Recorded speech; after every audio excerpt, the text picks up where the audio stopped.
Hi all, ഇന്നത്തെ കഥയിലേക്ക് എല്ലാവർക്കും സ്വാഗതം. വീഡിയോയിലേക്ക് പോകുന്നതിന് മുമ്പ് തന്നെ എൻ്റെ ചാനൽ ഫസ്റ്റായിട്ട് കാണുന്നവർ ഫസ്റ്റ് ചെയ്യണമെങ്കിൽ സബ്സ്ക്രൈബ് ചെയ്ത് ലൈക്ക് ചെയ്ത് സപ്പോർട്ട് ചെയ്ത് കാണുക. വർഷയുടെ അച്ഛൻ ശ്രീകാന്തിൻ്റെ അച്ഛനടുത്ത് പറയാണ്, എൻ്റെ മോളെ ഇനി അവൻ കാണരുത്, സംസാരിക്കരുത്, പറഞ്ഞേക്ക് അവൻ്റെ അടുത്ത്. ഇതാദ്യം നിങ്ങൾ നിങ്ങളുടെ മകളോട് പറ്റുവാറ. എൻ്റെ മകൻ്റെ കാര്യം നോക്കാൻ എനിക്കറിയാം. അവനോട് എന്ത് പറയണമെന്ന് നിങ്ങൾ എന്നെ പറഞ്ഞ് മനസ്സിലാക്കി തരണ്ട. ശോക, നമുക്ക് പോവാം. ഇതാണ് ഞാൻ പറഞ്ഞത്, ഇയാളെ കാണുകയും വേണ്ട സംസാരിക്കുകയും വേണ്ട എന്ന് വർഷയുടെ അമ്മ പറയാം. അവനിപ്പോഴും എന്നെ ശരിക്കും മനസ്സിലായിട്ടില്ല. സാരില്ല, എന്ത് വേണമെന്ന് ഞാൻ തീരുമാനിച്ചിട്ടുണ്ട്. ശ്രീകാന്ത് ധൃതി പിടിച്ചിട്ട് എങ്ങോട്ടോ പോവാണ്. അപ്പോഴാണ് അച്ഛൻ വന്നിട്ട് പറയുന്നത്, ശ്രീ, എന്താ അച്ഛാ, നീ റെസ്റ്റോറൻറ്റിലേക്കാണോ? അതെ. അച്ഛൻ നടക്കാൻ പോയതാണോ? നിൻ്റെ ജോലിയൊക്കെ എങ്ങനെ പോകുന്നു? നന്നായിട്ട് പോകുന്നുണ്ട് അച്ഛാ. നീ സ്വന്തമായിട്ടൊരു റെസ്റ്റോറൻറ്റ് തുടങ്ങുന്ന കാര്യം പറഞ്ഞിട്ട് അതെന്തായി? കുറച്ച് കഴിയട്ടെ അച്ഛാ. നിനക്ക് വേറെ പ്രശ്നങ്ങളൊന്നുമില്ലല്ലോ അല്ലേ? എന്ത് പ്രശ്നം? ഞാൻ ഹാപ്പി ആയിട്ട് പോകുന്നു അച്ഛാ. എനിക്ക് നിന്നെ നന്നായിട്ടറിയാം. നീ ഒരു കുഴപ്പത്തിലും ചെന്ന് ചാടാറില്ല. ഈ വീട്ടിൽ 1008 പ്രശ്നങ്ങൾ ഉണ്ടായിട്ടുണ്ട്. അതൊന്നിക്കണ്ടെങ്കിൽ ശ്രുതി കാരണമായിരിക്കും, അല്ലെങ്കിൽ സച്ചി കാരണമായിരിക്കും, അതും അല്ലെങ്കിൽ നിൻ്റെ അമ്മ കാരണമായിരിക്കും. നീ കാരണം ഒരു പ്രശ്നവും ഇന്നേ വരെ ഉണ്ടായിട്ടില്ല. എന്താ അച്ഛാ ഇപ്പം ഇങ്ങനെയൊക്കെ പറയുന്നേ? മധുസൂദനെ നിനക്കറിയില്ലേ? ഏത് മധുസൂദൻ? എനിക്ക് പെൻഷൻ തരാതെ തടഞ്ഞു വെച്ചൊരു ഓഫീസറില്ലേ? ഇപ്പോൾ കോർട്ടിൽ കേസ് പറഞ്ഞിട്ട് ഞാൻ തോൽപ്പിച്ചയാൾ. അയാളും ഞാനും തമ്മിലുള്ള പ്രശ്നം നിനക്കറിയാലോ അല്ലേ? അന്ന് എൻ്റെ റിട്ടയർമെൻറ്റ് ഫംഗ്ഷനിൽ നീ ഉണ്ടായിരുന്നതല്ലേ? ആ മധുസൂദൻ്റെ മകളെ നിനക്കറിയോ?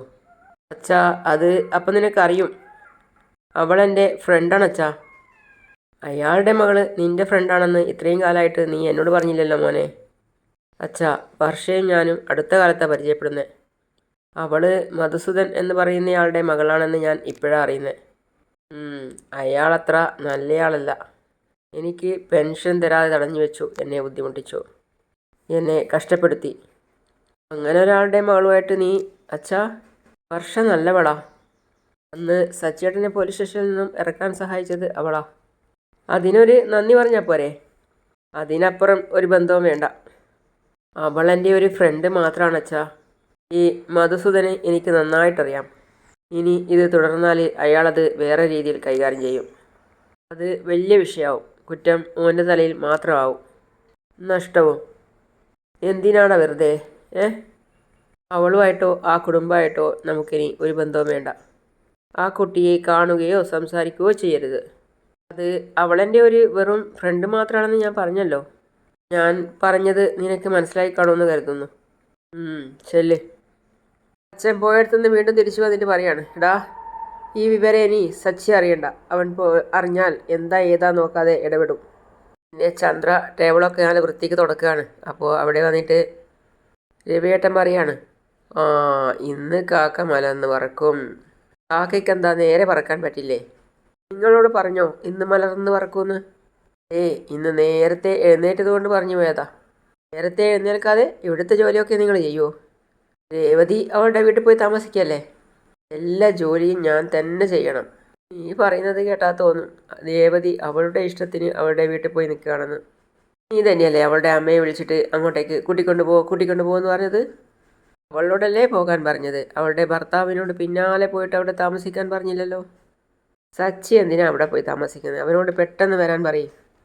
നിങ്ങളെന്തിനാ എൻ്റെ മുഖത്ത് നോക്കി നിൽക്കുന്നത്? ഫോൺ വിളിച്ച് വരാൻ പറ അവനോട്. അല്ല, ഇന്ന് വരെ സച്ചി എവിടെ പോകുന്നു, എന്തിനു പോകുന്നു, എങ്ങനെ പോകുന്നു എന്നൊന്നും നീ ആലോചിക്കാറേ ഇല്ലല്ലോ. ഇപ്പോൾ പെട്ടെന്ന് എന്താ നിനക്ക് അവൻ്റെ കാര്യത്തിൽ ഇത്ര ശ്രദ്ധ? അതുകൊണ്ട് നോക്കിപ്പോയതാ. മുറ എന്നൊന്നില്ലേ, അത് തെറ്റിക്കരുതല്ലോ. ഭാര്യയും ഭർത്താവും അവരവരുടെ വീട്ടിൽ തനിയെ നിൽക്കണം. അവൻ മുറ തെറ്റിച്ചു. നിങ്ങൾ അവനെ വിളിച്ച് വരാൻ പറയും. അവൻ്റെ കാര്യത്തിൽ നിനക്കിപ്പോഴുള്ള ശ്രദ്ധ എന്താണെന്ന് എനിക്കിപ്പം മനസ്സിലായി. അപ്പോഴാണ് സച്ചി വന്നത്. അപ്പോൾ പറയാണ്, അതാ, നീ പേടിക്കണ്ട, വന്നല്ലോ. സച്ചി ഇറങ്ങിയിട്ട് ഓടി വരികയാണ്. അത് കണ്ട് അമ്മയ്ക്ക് നല്ല സന്തോഷമായി. ആ പൂ കെട്ടുന്നവളെ വിളിച്ച് വിരട്ടിയതിന് ബലമുണ്ടായി. എന്നെ പേടിച്ച് അവനെ ഇങ്ങോട്ട് തള്ളിവിട്ടതാ. എന്നോടാ കളി. എന്നിട്ട് പറയാണ്, നീ എന്താ അവിടെ നിൽക്കുന്നേ? അകത്തേക്ക് വാ. ആരാടാ അത് നമുക്ക് വേണ്ടപ്പെട്ട ഒരാളാടാ. വേണ്ടപ്പെട്ടയാളോ? അതാരാടാ? വാ എന്ന് പറഞ്ഞപ്പോൾ വന്നത് രേവതിയാ. അത് കണ്ട് ചന്ദ്ര, അച്ഛൻ. അവൾ ഇവിടുന്ന് കൊണ്ടുപോയ ബാഗുമായി തിരിച്ചു വന്നു. പിന്നെ ചന്ദ്ര ചോദിക്കുകയാണ് അവളോട്, നീ എന്താ ഇവിടെ? അച്ഛാ, അമ്മ എന്താ ആദ്യമായിട്ട് വീട്ടിൽ വരുന്നവരോട് ചോദിക്കുന്നത് പോലെ ചോദിക്കുന്നേ? മോളെ, നീ എന്താ അവിടെ തന്നെ നിൽക്കുന്നേ? ഇങ്ങോട്ട് കയറി വാ. അച്ഛാ, സുഖാണോ? ആ, സുഖം. അമ്മേ? അമ്മ അപ്പം പറയാണ്, എന്തൊക്കെയാ ഇവിടെ നടക്കുന്നേ? അപ്പം സച്ചി പറയാണ്, ഇവിടെ ആരും നടക്കുന്നില്ല, നമ്മൾ 4 പേരും നിൽക്കുന്നേ ഉള്ളൂ. ആ, നീ എന്തിനാ ഇവിടെ ഇങ്ങോട്ട് കൂട്ടിക്കൊണ്ട് വന്നേ? അമ്മ പറയുന്നത് കേട്ടാൽ തോന്നും ഞാൻ വേറെ ഏതോ പെണ്ണിനെ കൂട്ടിക്കൊണ്ട് വന്നതാണെന്ന്. ഇതെൻ്റെ ഭാര്യയാ. എടാ, ഈ ഒരു മാസത്തേക്ക് അവളെ ഇങ്ങോട്ടേക്ക് വരാൻ പാടില്ലെന്ന് പറഞ്ഞിട്ടല്ലേ അവളുടെ വീട്ടിലേക്ക് അയച്ചത്. എന്തുകൊണ്ട് വന്നൂടാ? ഇവിടെ 154 പാസ്സാക്കിയിട്ടുണ്ടോ? രവിയേട്ടാ, എന്താ ഇവനീ കാണിച്ചിരിക്കുന്നേ? എന്താടി കുന്തം വിഴുങ്ങിയ പോലെ നിൽക്കുന്നേ? ഈ ഒരു മാസം കഴിഞ്ഞേ നീ ഇനി ഇങ്ങോട്ടേക്ക് ഈ വീട്ടിലേക്ക് വരാവോ? എന്തിനാ നീ ഇപ്പം വന്നേ? ഇപ്പം അവൾ വന്നതുകൊണ്ട് അമ്മയ്ക്ക് എന്താ പ്രശ്നം? എടാ, നീ ഇവളെ തിരിച്ചു കൂട്ടിക്കൊണ്ടുവരാൻ ആടിമാസം കഴിഞ്ഞില്ലല്ലോ.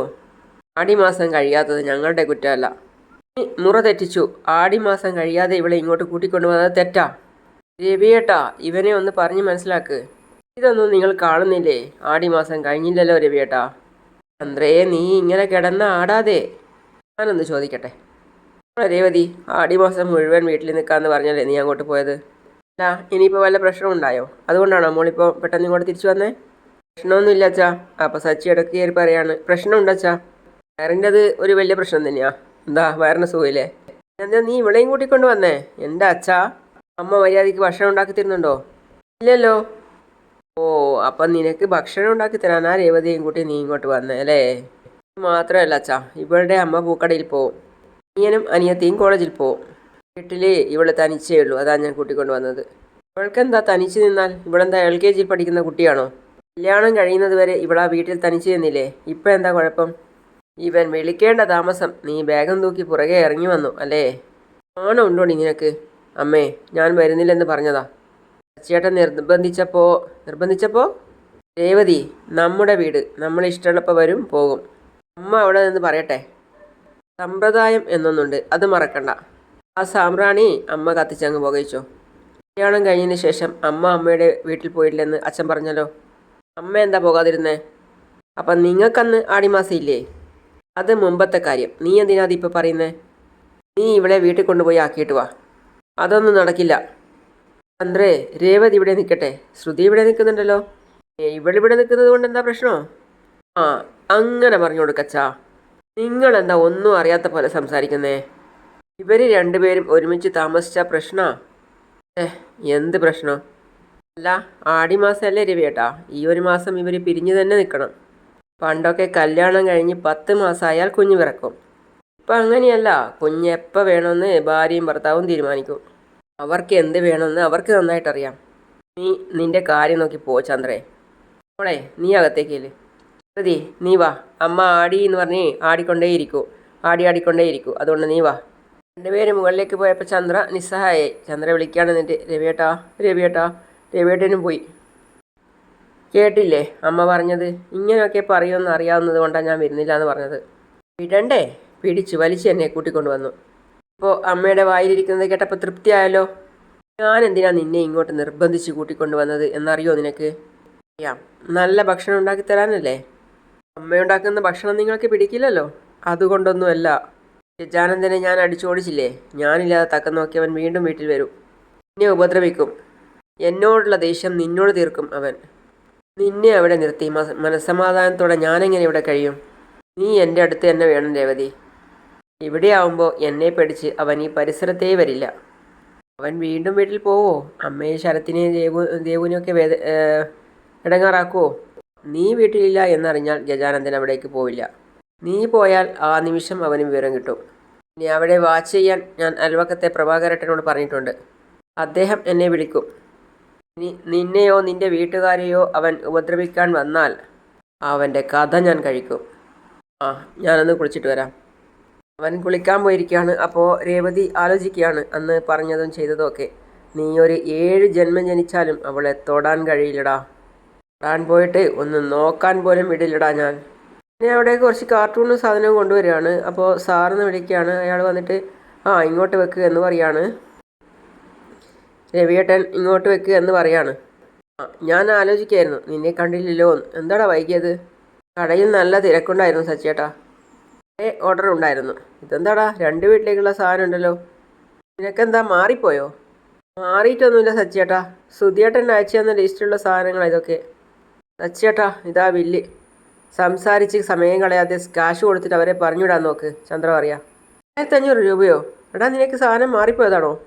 എല്ലാ മാസവും 4000 രൂപയുടെ സാധനം വാങ്ങിക്കുന്നത്, ഇപ്പം എന്താ ഇത്രയും പൈസ? അപ്പം അയാൾ പറയാണ്, മാറിയിട്ടൊന്നുമില്ല സച്ചേട്ടാ, ഇത്തവണ സാധനങ്ങൾ കുറച്ച് കൂടിയിട്ടുണ്ട്. അരിയും മറ്റ് സാധനങ്ങളൊക്കെ ഞാൻ വൈകുന്നേരം വണ്ടിയിൽ കൊടുത്തു വിടാം. ക്യാഷ് ഞാൻ വൈകുന്നേരം കടയിൽ വരുമ്പോൾ തരാം. നീ ചെല്ല്. രേവതി ഇങ്ങ് വാ, അമ്മ വിളിക്കുക. ഈ സാധനങ്ങളെടുത്ത് അകത്തോട്ട് വെക്ക്. ആ നിക്ക് ഞാനൊന്ന് ചെക്ക് ചെയ്യട്ടെ. ഇത് അവർക്ക് മാറിപ്പോയത് തന്നെയാണ്. ഇവനെന്തിനാ ഇതൊക്കെ എടുത്ത് നോക്കുന്നേ? കാശ് കൊടുക്കുന്നത് അവനല്ലേ, അപ്പോൾ എന്തൊക്കെയാണ് വാങ്ങിച്ചതെന്ന് അവൻ അറിയണ്ടേ? അവൻ ലിസ്റ്റ് എടുത്ത് വായിക്കുകയാണ്. വെളിച്ചെണ്ണ 2 ലിറ്റർ. ഒലിവെണ്ണയോ? ഇതുവരെ ഇങ്ങനെ ഒരു എണ്ണ ഇവിടെ വാങ്ങിയിട്ടില്ലല്ലോ. ഒക്കെ ഇത് അച്ഛൻ പറഞ്ഞിട്ട് വാങ്ങിച്ചതാണോ? ഏയ് ഞാൻ പറഞ്ഞിട്ടില്ല. പിന്നെ ഈ വീട്ടിൽ ആരാണത് ഉപയോഗിക്കുന്നത്? രേവതി നീ പറഞ്ഞിട്ട് വാങ്ങിച്ചതാണോ? ഏയ് ഞാൻ പറഞ്ഞിട്ടില്ല. ഞാനിതൊന്നും ഉപയോഗിക്കാറില്ല. ഞാൻ വെളിച്ചെണ്ണ മാത്രമേ ഉപയോഗിക്കാറുള്ളൂ. ഇതൊക്കെ ശ്രുതിക്ക് വേണ്ടി വാങ്ങിയതാ. ഇപ്പം എന്താ പ്രശ്നം? ഓ, സോഡാ കുപ്പിക്ക് വേണ്ടി വാങ്ങിയതല്ലേ? സോഡാ കുപ്പി. എടാ സോഡാ കുപ്പി. എടാ സച്ചി വേണടാ. സോഡാ കുപ്പി ഇറങ്ങി വാടാ. ഇങ്ങോട്ട് ഇറങ്ങി വാടാ. നീ എന്തിനാ അവനെ വിളിക്കുന്നേ? ചന്ദ്ര ചോദിക്കാം. അവൻ വരട്ടെ, എന്നിട്ട് പറയാം. എന്തിനോടാ ഇങ്ങനെ കിടന്ന് അലർന്നേ? എന്താ നിന്റെ പ്രശ്നം? എന്താടാ ഇത്? സച്ചി ചോദിക്കുക. ഇതെന്തൊക്കെയാണെന്ന് നിനക്കറിയില്ലേ? എന്നോടാണോ ചോദിക്കുന്നേ? നിന്റെ ഭാര്യ ഒലിവെണ്ണ മാത്രമേ ഉപയോഗിക്കൂ, വെളിച്ചെണ്ണ ഒന്നും പിടിക്കില്ലേ? വേറെയും എന്തൊക്കെയാ വാങ്ങിച്ചിരിക്കുന്നതെന്ന് നോക്കട്ടെ. മുന്തിരി, ബദാം, അണ്ടിപ്പരിപ്പ്. ഓ, ഇതൊക്കെ കിലോ കണക്കിനാണല്ലോ വാങ്ങിയത്. അതല്ല 7500 ആയത്. ഒക്കെ ശരീരത്തിന് നല്ലതാ. ഇതൊക്കെ കഴിച്ചാലും നല്ല ആരോഗ്യം ഉണ്ടാവും. ചന്ദ്ര പറയാ. ആഹാ, ഇതൊക്കെ കഴിക്കാതെ ഞങ്ങൾക്ക് ആരോഗ്യമില്ലേ? അച്ഛൻ ഇതൊക്കെ അമ്മയ്ക്ക് വാങ്ങിക്കൊടുത്തിട്ടുണ്ടോ? അമ്മയുടെ ആരോഗ്യത്തിന്റെ രഹസ്യം ഇതാണോ? അച്ഛൻ പറയാണ്, ഞാൻ ഇവൾക്ക് ഇതൊന്നും വാങ്ങിച്ചു കൊടുത്തിട്ടൊന്നുമില്ല. അച്ഛൻ പറയുന്നത് കേട്ടല്ലോ. ഇനിയുള്ള ബോക്സിൽ എന്താണെന്ന് നോക്കട്ടെ. ഇതെന്താ കുറേ ബോട്ടില്? അപ്പോൾ ശ്രുതി പറയാണ്, ഇതൊക്കെ ശ്രുതിക്ക് വേണ്ടി വാങ്ങിയതാ. നീ അതൊക്കെ അവിടെ വെക്ക്. വേണ്ടി വാങ്ങിച്ചതാന്ന് മനസ്സിലായി. എന്താ ഇതൊക്കെയെന്ന് ചോദിച്ചേ. അപ്പോൾ ശ്രുതി പറയാണ്, അതൊക്കെ കോസ്മെറ്റിക്സാ. കോസ്മെറ്റിക്കോ? അങ്ങനെ പറഞ്ഞ എന്താ രേവതി? മുഖത്തൊക്കെ തേക്കാനുള്ള സാധനങ്ങളാ. ഇതിന് മാത്രം 1500 രൂപയോ? നിന്റെ മുഖം മറ്റുള്ളവരെ കാണിക്കാൻ ഇത്രയും ചിലവോ? നിന്റെ ബ്യൂട്ടി പാർലറിൽ ഇതൊന്നും ഇല്ലേ? വീട്ടിലിരുന്ന് മേക്കപ്പ് ചെയ്യണമെങ്കിൽ ഇതൊക്കെ വാങ്ങിച്ചു വെക്കണം. വീട്ടിലിരുന്ന് മേക്കപ്പ് ചെയ്യണം. ഇവളുടെ ഒറിജിനൽ മുഖം വേറെയാ. മേക്കപ്പ് ഇട്ട് ആ വൃത്തികെട്ട മുഖം മറച്ചിരിക്കുക. ഒറിജിനൽ മുഖം മറ്റുള്ളവരെ കാണിക്കാതിരിക്കാനാണ് ഇതൊക്കെ വാങ്ങിച്ചത്. ചേച്ചി, അവൾക്ക് ഇഷ്ടപ്പെട്ട സാധനങ്ങൾ വാങ്ങിക്കും. അതിന് നിനക്കെന്താ? അത് അവളുടെ സ്വന്തം കാശിന് വാങ്ങിക്കണം. അല്ലെങ്കിൽ നീ വാങ്ങിച്ചു കൊടുക്കണം. എൻ്റെ കാശിനല്ല അതൊക്കെ വാങ്ങിക്കേണ്ടത്.